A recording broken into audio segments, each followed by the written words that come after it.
¿Alguna vez te has preguntado qué significa realmente ser débil? No me refiero solamente a la falta de fuerza física, a la imposibilidad de levantar un peso o correr una larga distancia. Esa es la definición más obvia, la más superficial. La debilidad que quiero que exploremos va mucho más allá del cuerpo. Es esa fragilidad que se esconde en los rincones más íntimos de nuestra vida, en cómo tomamos decisiones, en cómo reaccionamos ante la presión, en cómo enfrentamos el dolor y, sobre todo, en cómo muchas veces preferimos engañarnos a nosotros mismos antes que aceptar una verdad incómoda. Ser débil no siempre se nota a simple vista.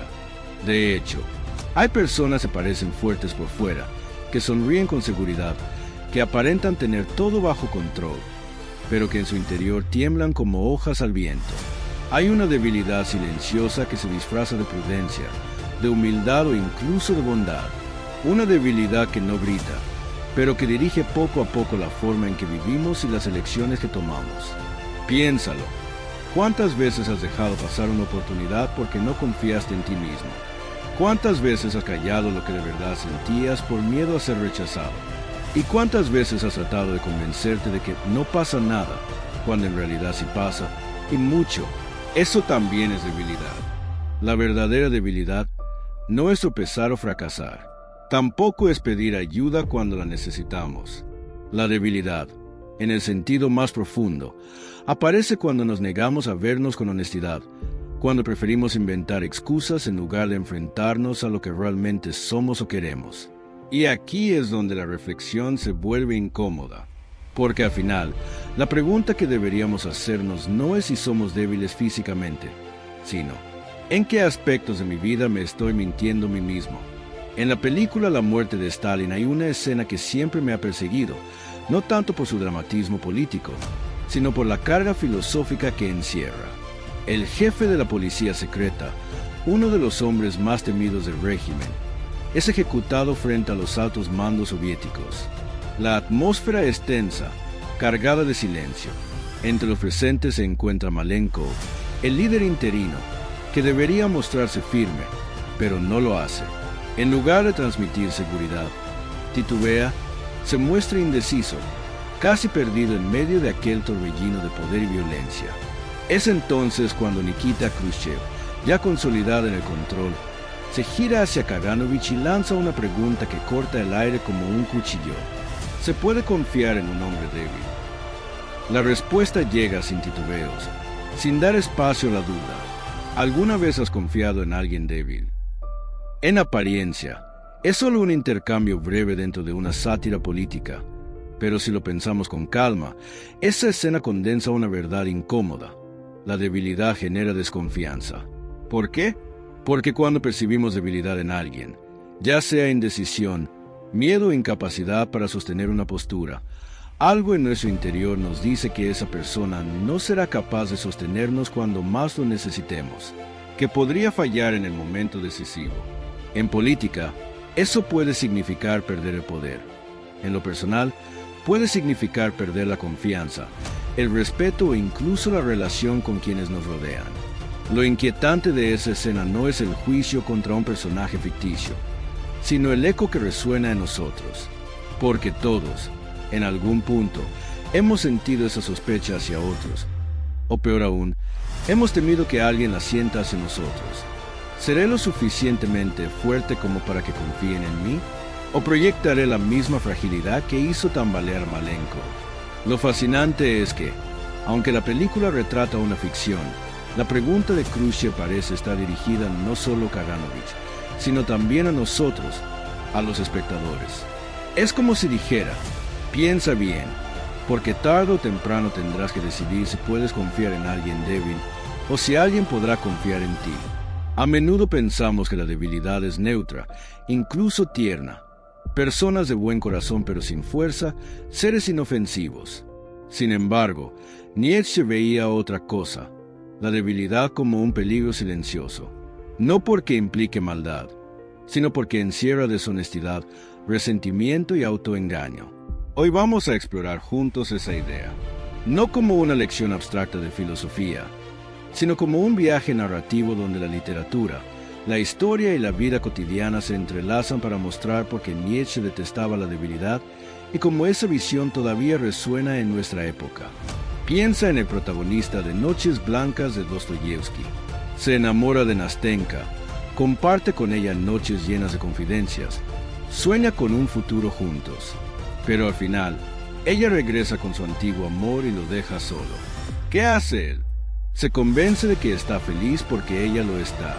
Se miente a sí mismo. Dice aceptar, pero en el fondo arde de dolor. Aquí vemos la debilidad que Nietzsche denunciaba.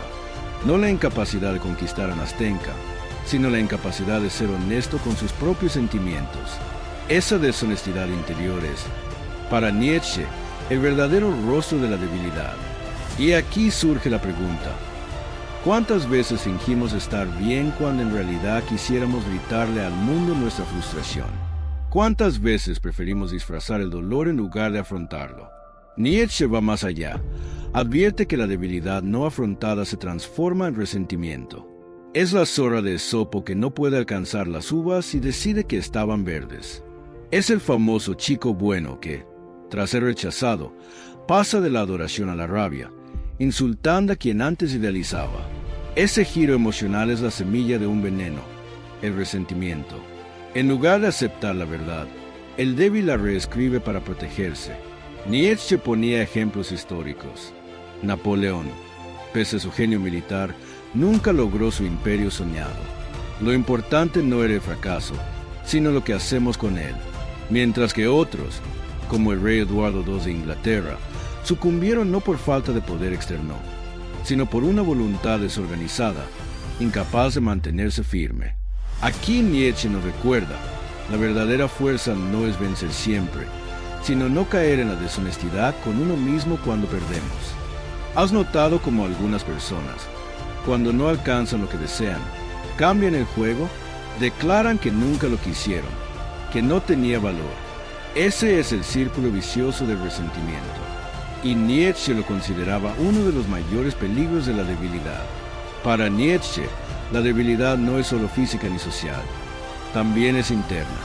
Imagina que quieres escribir un libro, pero al mismo tiempo te distraes con proyectos menores, con placeres inmediatos, con excusas que posponen tu meta. Esa dispersión es una forma de debilidad. La voluntad, decía Nietzsche, necesita organización. Sin dirección, quedamos atrapados en el nihilismo. Ni alcanzamos lo que queremos ni encontramos sentido a la vida. Recuerda a Malenkov en La muerte de Stalin, un hombre que cambiaba de postura según quien lo presionaba. Nietzsche detestaba esa volubilidad. Para él, alguien así no era dueño de su voluntad. Y si no puedes guiarte a ti mismo, ¿cómo esperas guiar a otros? Aquí entra una de las ideas más polémicas. Nietzsche veía la compasión como peligrosa, no porque rechace la bondad, sino porque consideraba que muchas veces la compasión es un disfraz, una forma de manipulación. Mírame, soy débil, ayúdame, sin ti no puedo. Esa actitud genera dependencia, y para Nietzsche eso era deshonesto. En cambio, valoraba la magnanimidad. Ayudar desde la abundancia de fuerza, no desde la manipulación. Un gesto libre, no una trampa emocional. Seguro conoces a alguien que siempre juega la carta de la víctima, pidiendo apoyo sin ofrecer nada a cambio. Y también conoces a alguien que ayuda sin alardear, porque puede, porque quiere. La diferencia, diría Nietzsche, es que uno actúa desde la debilidad y el otro desde la fuerza. Llegamos al corazón de su filosofía, el amor fati, amar la vida tal como es, con sus dolores, fracasos y pérdidas. Nietzsche mismo vivió enfermo gran parte de su vida, pero en lugar de hundirse, convirtió ese sufrimiento en reflexión y fuerza. El verdadero poder, para él, no era dominar a otros, sino dominarse a sí mismo hasta el punto de decir, sí incluso al dolor. Nietzsche criticaba a Sócrates y a Schopenhauer por ver la vida como algo de lo que escapar. Para él, esa era otra forma de debilidad, renunciar al presente por miedo al sufrimiento. Frente a eso, defendía lo contrario, abrazar la vida con todas sus contradicciones. Hoy seguimos rodeados de filosofías de la debilidad. Están en todas partes, aunque muchas veces se presentan disfrazadas con ropajes atractivos. El pesimismo, por ejemplo, suele aparecer como si fuera sinónimo de lucidez. Hay quienes creen que mirar todo con desconfianza y esperar lo peor es una muestra de sabiduría, como si el entusiasmo o la esperanza fueran señales de ingenuidad. Pero lo que a primera vista parece profundidad, en realidad puede ser una forma de miedo. El miedo a ilusionarse, a apostar por algo, a comprometerse con la vida. Lo mismo sucede con la resignación. A menudo se confunde con prudencia o madurez. Nos dicen: acepta tu suerte, no sueñes demasiado, no esperes más de lo que tienes. Y, claro, en algunos contextos aceptar la realidad es necesario, pero Nietzsche sospechaba que detrás de esa actitud muchas veces se esconde la renuncia anticipada, el rendirse antes siquiera de intentar, una rendición elegante, disfrazada de sensatez.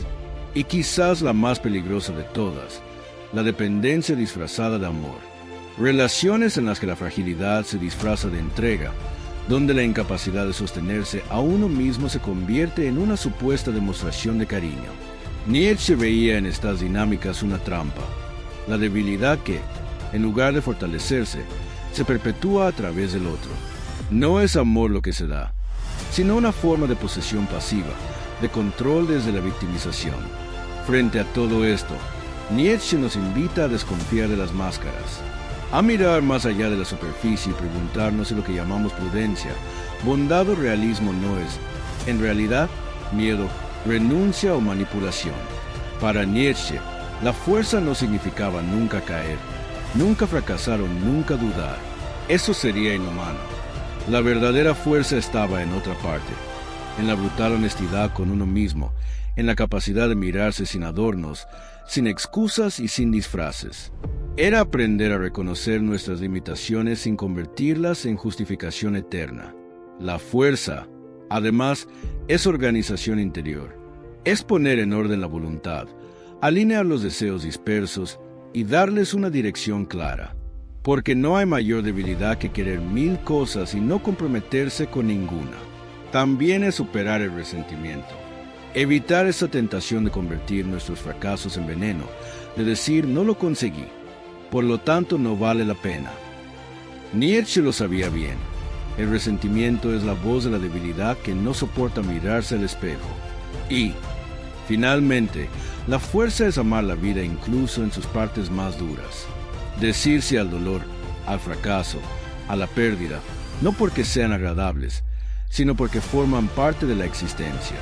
Para Nietzsche, esa aceptación total, ese amor fati, era la máxima expresión de poder, transformar incluso lo insoportable en motivo de crecimiento. Así que te pregunto a ti, ¿hasta qué punto estás dispuesto a enfrentar tu propia debilidad con honestidad? Con eso dicho, gracias por ver y hasta la próxima.